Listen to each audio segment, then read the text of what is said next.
மிகவும் குறைவாக இருக்கும். ஆனால் இந்த பொதுக்கூட்டத்தை எனக்கு பார்க்கும்போது மகிழ்ச்சியாக தான் இருக்கின்றது. திராவிட மாடல் அரசு பெண்களுக்கு தான் அனைத்து திட்டங்களையும் செய்கிறது.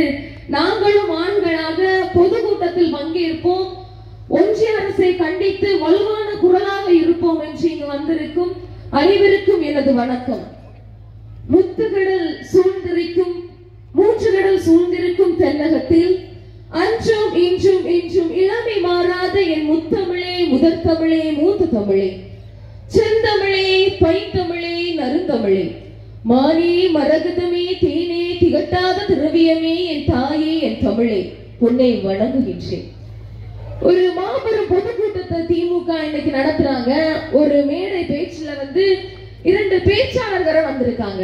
இந்த திணிப்பு எதிராக பேசுறாங்க, நிதி பகிர்வில் பாரபட்சம் காட்டும் ஒன்றிய அரசுக்கு எதிராக பேசுறாங்க. இதுக்கு திமுக மட்டும் இப்படி மேடை பேச்சு அமைத்து பேச வேண்டும்?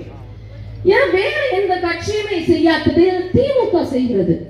இதற்கு வரலாறு திமுகவுக்கு தான் இருக்கின்றது. அதனால்தான் திமுக பேசுகிறது. இந்தி திணிப்பு என்பது தமிழகத்திற்கு புதிதான ஒன்றல்ல. 1937 ராஜாஜி இந்தியை திணிக்க முயல்கின்றார். அப்பொழுதும் திராவிட கழகம், நீதி கட்சி, சுயமரியாதை இயக்கம் பேசுகிறது, அதற்கு எதிராக போராடியது. இன்று நாடாளுமன்றத்தில் நிதியமைச்சர் கூறுகிறார், பெரியார் தமிழை காட்டுமிராண்டி மொழி என்றார், அப்படி சொன்னார், இப்படி சொன்னார் என்று. அவர் பெரியாரை பற்றி அவர்கள் இன்று படித்திருக்கிறார்கள், அது நமக்கு பெருமைதான். ஆனால் பெரியார் தமிழை என்ன சொன்னார் என்றும் அவர்கள் படித்திருக்க வேண்டும். 1937 இந்திக்கு எதிராக நடைபெறும் போராட்டத்தில் பெரியார் பெல்லாரி சிறையில் அடைக்கப்படுகிறார், அண்ணா சைதார்பேட்டை கிளை சிறையில் அடைக்கப்படுகிறார். இதுதான் வரலாறு.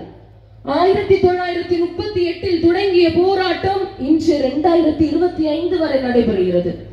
38 முடிச்சாங்களா? இல்ல, முடிக்கல. 1965 மறுபடியும் கொண்டு வர்றார்கள், இந்தியை நீங்கள் படிக்க வேண்டும், இந்தி தான் அபிஷியல் லாங்குவேஜ் ஆஃப் இந்தியா என்று. அப்பொழுதும் நாங்கள் குரல் கொடுத்தோம், அப்பொழுதும் நாங்கள் போராடினோம்.